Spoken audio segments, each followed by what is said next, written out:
Hey, welcome back to the channel, fellow numismatists and history lovers. Today, we journey back in time to explore a truly intriguing and underrated Australian coin, the 1933 Australian penny. While not as famous as its legendary 1930 counterpart, the 1933 penny holds its own unique place in numismatic history. And yes, it can be quite valuable too.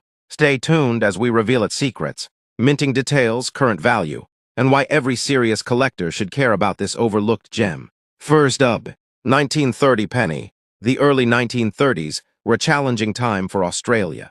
The Great Depression was still wreaking havoc, affecting industries, employment, and even the minting of coins. In 1933, Australia was trying to recover from this financial chaos. Despite economic hardship, there was a growing need to keep currency in circulation to support expanding trade and modest economic growth. That year, the Melbourne Mint resumed striking pennies in larger numbers than during the crisis period. However, due to financial constraints and limited production capacity, only one mint, the Melbourne Mint, produced the 1933 penny. So, while the 1933 penny was not struck in vanishingly small quantities like the 1930 penny, it still remains scarce in high grades and has important variations that serious collectors pursue. The 1933 Australian penny was struck solely at the Melbourne Mint, and the total mintage was approximately 5.78 million coins, a moderate figure compared to other years. While that number may sound large, many of these coins were heavily circulated, and surviving examples in top condition are surprisingly rare. Most of the 1933 pennies entered circulation quickly, and were used extensively during the difficult years of the 1930s. That's why finding one in extremely fine or uncirculated condition today is a serious challenge. It's also worth noting that 1933 pennies were struck with considerable variation in die quality, leading to some subtle collectible varieties that we'll cover shortly. Let's take a closer look at the design of the 1933 Australian penny. The coin carries the same classic design that had been used since 1911. Obverse features the left-facing effigy of King George V, created by Sir Edgar Bertram Mackennal. The surrounding inscription reads, George IVSVDGBRITT, OMN, Rex FDIND, Imp. This translates to, George V by the grace of God, King of all the Britons, Defender of the Faith, Emperor of India. Reverse, the reverse shows the words Commonwealth of Australia, encircling the central inscription-owned penny, with a beaded inner circle. The date 1933 appears at the bottom. Although the design remained consistent with previous years, subtle die differences and wear patterns make some 1933 examples more collectible than others. For this year, it's not just about the date, it's about condition and die quality. One of the most intriguing aspects of Australian prodecimal coinage is the existence of die varieties and errors, and the 1933 penny is no exception. While there are no famous minting errors for the 1933 penny on the level of the 1930, several varieties are known. 1. Weakly struck reverse. Some coins show weak detail in the beaded ring or lettering due to worn dies. 2. Drop 3 variety. Rare coins show a slightly misaligned 3 in the date, tilted or sunk below the baseline. These are extremely collectible. 3. Die cracks and cuds. A few coins from this year exhibit minor die breaks, which can command premiums among error collectors. If you're collecting by die type or love spotting varieties, this year offers some exciting opportunities. The value can jump significantly for scarce or unusual die states. Now to the question everyone's been waiting for. How much is a 1933 penny worth? Here's a general pricing guide based on condition. Fine F, $100 to $200 AUD. Very fine VF, $3,000 to $6,000 AUD. Extremely fine EF, $10,000 to $20,000 AUD. About uncirculated, AUNC, $25,000 to $50,000 AUD. Uncirculated, UNC, can exceed $100,000 to $200,000 AUD depending on quality and luster. Certified high grade, MS64 or above, $300,000 AUD. And very scarce at that level. Grading is everything. A lightly worn example might fetch a few dozen dollars, while a fully read, uncirculated coin could sell for thousands.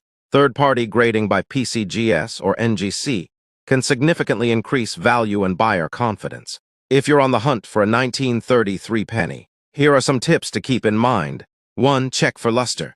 Original mint red or red-brown color indicates a high-grade coin. 2. Avoid cleaning. Cleaned coins lose collector value. Always look for natural surfaces. 3. Use a loop. Small die details can help identify varieties or spot counterfeits.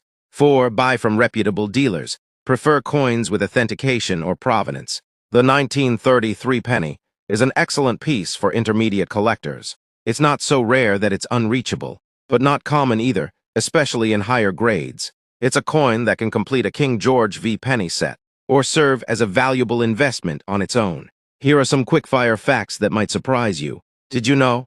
A 1933 penny in uncirculated condition is over 30 times rarer than the 1943 penny, which had over 80 million minted. Unlike the 1930 penny, 1933 examples were actually documented, but their survival in mint state is what makes them special. Some 1933 pennies have been found in old British and Canadian collections, likely carried overseas by Australian soldiers or travelers. So while the 1930 penny gets all the fame, the 1933 penny offers history, value, and intrigue of its own. The 1933 Australian penny is a hidden gem of prodecimal coinage.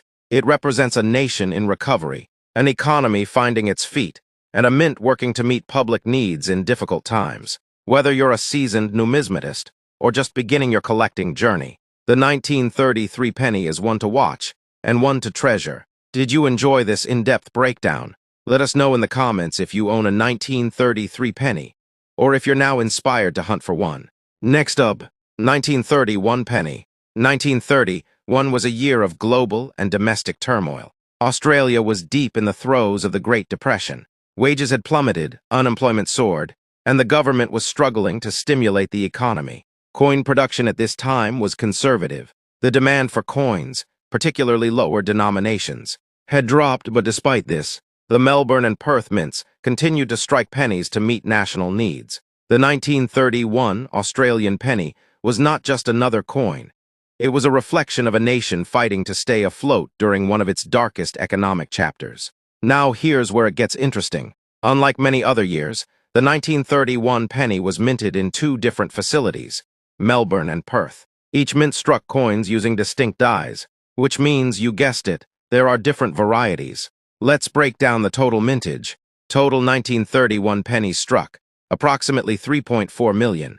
Melbourne Mint used Indian obverse dies. Perth Mint used London obverse dies. But not all 1931 pennies are created equal. Within that 3.4 million are two key varieties, the Indian obverse and the London obverse, and collectors have spent decades hunting them both. Obverse front, both designs show King George V, but they differ in subtle details. Indian obverse type 1, shorter, sharper portrait. The legend lettering is thinner, most often associated with Melbourne Mint. London obverse type 2, fuller, rounder portrait. Thicker lettering, more common in Perth mint strikes. Reverse back. Both varieties feature the same reverse design, Commonwealth of Australia, surrounding the wordstone penny and the date 1931. But there's a third version, yes, you heard right, a rare dropped 1 variety, where the 1 in 1931 sits noticeably lower than the other numerals. These are highly collectible and rarely seen in the wild. And then there's the unicorn, the 1931 penny with a dropped 1 and London obverse in high grade. Only a few of these have ever appeared in auctions. Era collectors, this part's for you. The 1931 penny has some remarkable varieties and minting anomalies that increase its desirability. Some known errors and varieties include off-center strikes, die cracks, particularly around the lettering and rim, clogged dies causing weak legends or missing detail, the infamous dropped 1 variety we just discussed. Collectors especially seek coins with sharp detail and strong rims, as many 1931 pennies were weakly struck due to worn dies. Now let's talk money. What is a 1931 penny worth today? As always, condition and variety are everything when it comes to value. So let's break it down in plain words. A 1931 penny with the Indian obverse in good condition is generally worth between 500 and 100 Australian dollars. The same coin with the London obverse usually sells for about 500 to 800 Australian dollars in good condition. Moving up to very fine condition, the Indian obverse variety ranges between 3,000 and 5,000 Australian dollars. The London obverse is a little more common, with values typically between 2,000 and 3,500 Australian dollars. In extremely fine condition, an Indian obverse 1931 penny can fetch anywhere from $7,000 to $10,000. The London obverse version in the same grade is valued at around $16,000. If you're lucky enough to find a coin in about uncirculated condition, expect to pay between $20,000 and $25,000 and $40,000 and $50,000 for the Indian obverse. The London obverse, slightly less rare in this grade, will typically sell for $30,000 to $35,000, now in uncirculated or choice uncirculated condition, where the coin has never been used and still shows mint luster. Indian obverse coins can be worth anywhere from 50,000 to 80,000 Australian dollars. The London obverse variety in the same pristine condition generally commands between $60,000 to $70,000. And then there's the Holy Grail for 1931 pennies. The dropped one variety, a rare and distinctive error where the number 1 in the date sits lower than the others. These coins can sell for up to $35,000 or more, depending on condition. If you find a London obverse version of the dropped one, it's exceptionally rare and typically only appears in major coin auctions. Certified high-grade 1931 pennies, especially those with full red or red-brown luster, are rare and fetch thousands at auction. As prices rise, so does the threat of counterfeits. Be cautious. Some low-grade or damaged 1931 pennies have been manipulated to resemble rarer varieties. Tips to avoid fakes. Know your obverse types. Examine the date alignment. Dropped one fakes often look unnatural. Purchase from certified dealers, or get the coin authenticated by PCGS or NGC. Look for where patterns consistent with the coin's age. If the price seems too good to be true, it probably is. Thinking of adding a 1931 penny to your collection? Here are our top 5 tips. 1. Start with circulated coins, affordable and still full of history. 2. Focus on die varieties, great for long-term value. 3. Keep an eye on condition. Even a 1-grade jump can mean a big price difference. 4. Store properly. Use archival quality holders and avoid PVC flips. 5. Build a King George V set. The 1931 penny is a key date and fills an essential slot. Bonus tip, keep your eyes peeled at markets, garage sales, and inherited collections. You never know when a high-grade 1931 penny might pop up. The 1931 Australian penny may not be the rarest or most famous, but it embodies a unique period in our nation's history, struck during hardship, circulated in resilience, and collected in reverence. Whether you're chasing the elusive dropped one variety or just beginning your predecimal journey, the 1931 penny is a cornerstone of any serious collection. It's affordable, mysterious, and packed with potential. Next up, 1930 penny. To truly understand the 1930 penny, we need to rewind the clock to the Great Depression. The early 1930s were a time of extreme economic hardship across the globe. Australia was no exception. Unemployment soared, wages fell, and government spending was dramatically cut. During this time, the Australian government was focused on cutting costs and minting only the most essential coinage. In fact, the Royal Melbourne Mint didn't officially mint any pennies dated 1930 for circulation. There were no public records, no plans, and no official announcements, and yet somehow a few slipped into circulation. It was during these hard times that the 1930 penny was accidentally, or perhaps experimentally, struck. What followed was a mystery that baffled collectors and historians for decades. So how did the 1930 penny come to exist if it was never officially minted? Well, there are several theories, and all of them add to the coin's allure. The most widely accepted theory is this.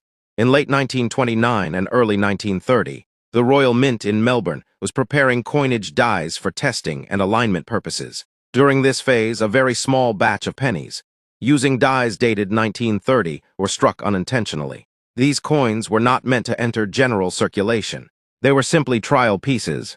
However, due to record-keeping inconsistencies, and perhaps even human error, a tiny number of these 1,930 dated pennies somehow made it into public hands. Estimates suggest that only 1,500 to 3,000 coins were ever struck, and of those, far fewer remain in existence today. The fact that they were minted at all, by accident or design, is what makes the 1930 penny so incredibly fascinating. It's a numismatic ghost story that turned out to be real. The 1930 penny looks just like other pennies of its time. but its scarcity makes it exceptional.